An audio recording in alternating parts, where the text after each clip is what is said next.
मैं जब से आई हूँ माँ देख रही हूँ कि घर का सारा काम आप अकेले किए जा रही हैं। आप क्या नौकर हैं इस घर की जो सारा काम आपसे ही करवाया जाता है? आवाज़ आई। सोनल भागकर आई तो देखा रिसु को बिस्तर पर पड़ी चाकू पाँव में लग गई थी और खून निकल आया था।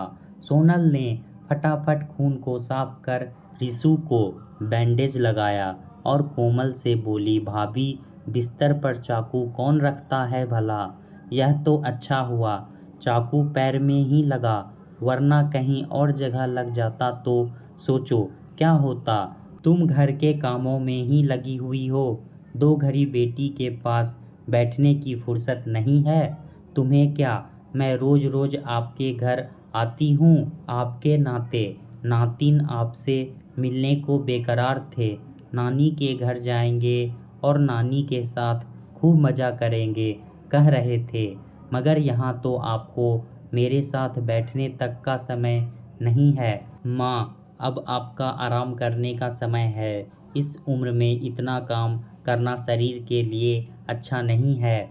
वैसे भी आपने पूरी जिंदगी काम ही तो किया है, अब तो थोड़ा आराम करिए। सोनल अपनी माँ यशोदा जी से बोली। यशोदा जी ने आसपास नज़र दौड़ाकर कहा, तुम्हारी भाभी कोमल कहाँ गई? अभी तो यहीं रसोई में खड़ी थी। तुम तो जानती हो ना, अगर कोमल ने सुन लिया तो आफत आ जाएगी। वैसे भी उसकी आदत है, छोटी छोटी बातों का बतंगर बना देती है। इसलिए तुम भी चुप ही रहा करो। माँ, कोमल भाभी छत पर कपड़े सुखाने गई है, तभी तो मैं आपसे खुलकर बोल पा रही हूँ, वरना जानती हूँ भाभी के सामने अगर आपको मेरे साथ बैठने बोल दूँ तो उनको बुरा लग जाएगा। आप और भाभी मिलकर ही घर का सारा काम करते हो, जानती हूँ, मगर आज मैं आई हूँ तो क्या आप दोनों थोड़े समय मेरे पास नहीं बैठ सकते? मैं सिर्फ आपको ही मेरे पास बैठने थोड़ी बोलती हूँ। मैं तो चाहती हूँ कि भाभी भी मेरे साथ थोड़ा वक्त गुजारे, मगर मैं जब भी आती हूँ वह मेरे साथ समय गुजारती ही नहीं। शायद उन्हें मेरा यहाँ आना इतना पसंद नहीं। वैसे भी रात को राजीव मुझे लेने आ जाएंगे और वापस ना जाने कब आऊँ। सोनल लगभग 6 महीने बाद अपने बच्चों को लेकर अपने मायके आई थी। आज बच्चों ने बहुत जिद की कि उन्हें नानी के घर जाना ही है, तो सोनल बच्चों को मना ना कर पाई। दरअसल सोनल ने जानबूझकर मायके आना कम कर दिया था। सोनल जब भी मायके आती अपनी माँ को दिन भर घर के कामों में उलझा हुआ देखती। वह जानती थी माँ की बूढ़ी हड्डियों में अब पहले जैसी ताकत नहीं रही है। उसे अपनी माँ दिन भर यूं चकरघिन्नी की तरह काम करते देख दुख होता था।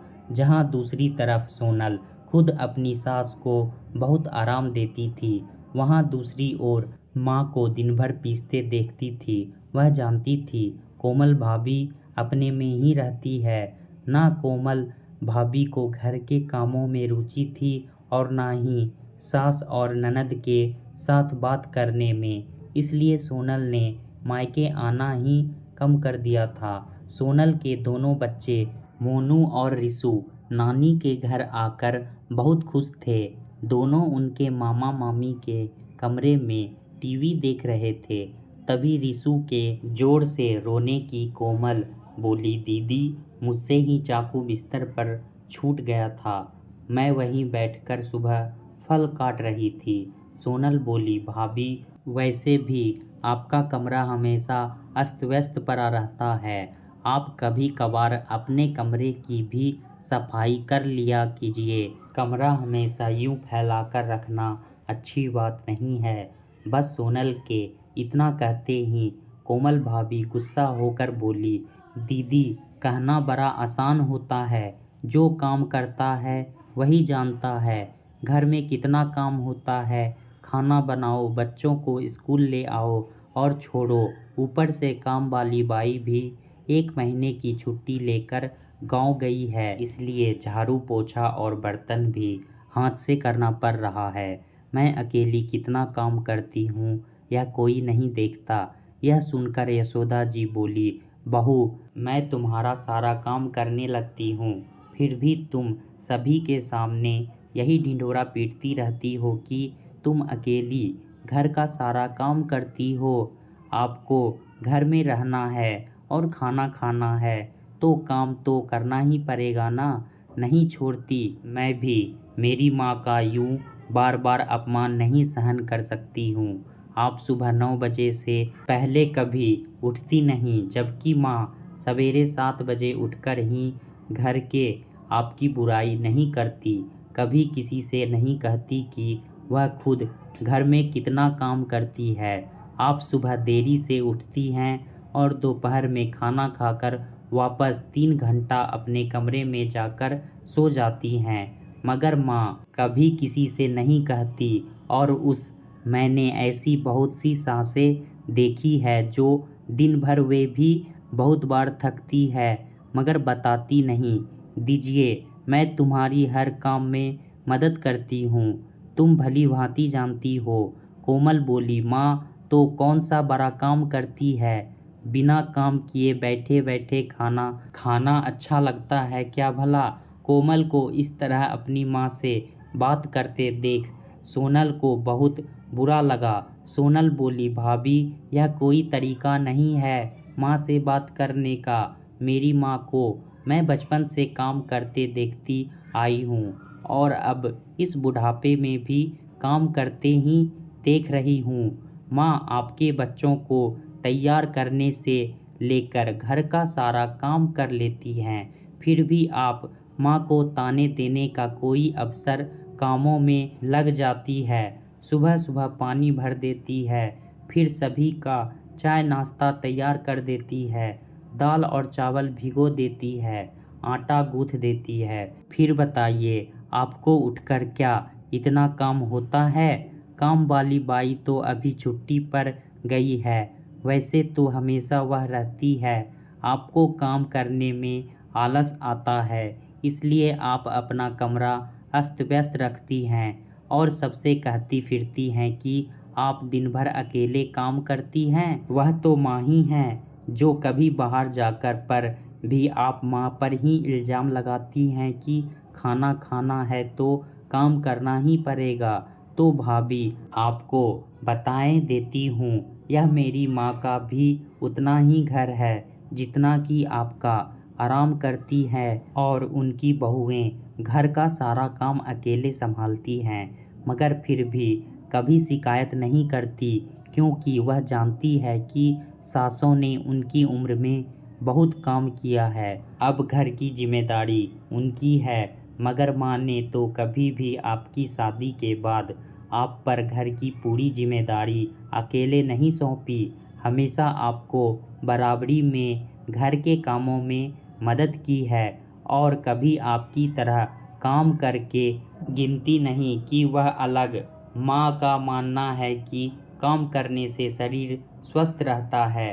कोमल गुस्से में बोली, बस करिए दीदी, आप हम दोनों सास बहू के बीच मत ही बोलिए। जितना कम बोलेंगी उतना फ़ायदे में रहेंगी, बेहतर होगा। आप अपना घर देखिए और मायके में अपनी दखल अंदाजी करना बंद कर दीजिए। सोनल को अपनी भाभी से ऐसे शब्दों का उम्मीद नहीं थी। वह अपनी माँ के लिए बोले गए शब्दों को सहन नहीं कर पाई, इसलिए बोल पड़ी। अपने लिए भी उसे ऐसे ही शब्द सुनने मिले।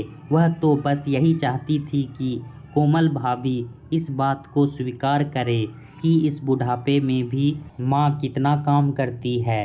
हर जगह बस अपना गुणगान ना गाया करे, और वह भी झूठा गुणगान।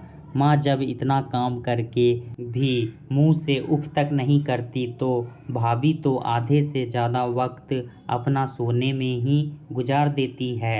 अपना कमरा तक ठीक से साफ ना होता था उसने, इसलिए तो आज सोनल बोलकर बुरी बन चुकी थी। सोनल कोमल भाभी के इसी रवैये की वजह से वैसे भी मायके कम आती थी, मगर आज इतना कुछ सुनने के बाद सोनल का मन ही खराब हो गया था। सोनल उदास होकर अपने घर लौट आई थी, मगर भाभी के तीखे शब्दों को भुला ना पाई थी। सोनल बस अपनी माँ को ही फ़ोन कर बात कर लेती थी। उस घटना के बाद कोमल भाभी ने ना सोनल को फ़ोन किया और ना ही सोनल ने कोमल को। वहाँ यशोदा जी भी उदास सी रहने लगी थी। घर की बेटी और बहू में महीनों तक बातचीत बंद थी। उन्होंने सारी बात बेटे सुदीप को बताई। सुदीप बोला, माँ, सोनल को क्या ज़रूरी थी कोमल को कुछ कहने की? कोमल ने गलत क्या कहा है? सोनल को अब अपना घर देखना चाहिए। यूँ मायके में आकर दखल अंदाजी करने की क्या ज़रूरत थी? यशोदा जी समझ गई कि कोमल ने सुदीप को कुछ और ही बात बता रखी है, इसलिए सुदीप कोमल की तरफदारी कर रहा है। सुदीप भी कोमल का ही साथ देने लगा। यह देख यशोदा जी बोली, बेटा, आज तू भी 2 बच्चों का पिता है। तेरे भी एक बेटा और एक बेटी है। सोच, कल के दिन अगर तुम्हारे दोनों बच्चों के बीच कुछ गलतफहमियां हो जाए तो तुम उसे सुलझाने का प्रयत्न करोगे या नहीं? सुदीप बोला, हाँ माँ, ज़रूर करूँगा।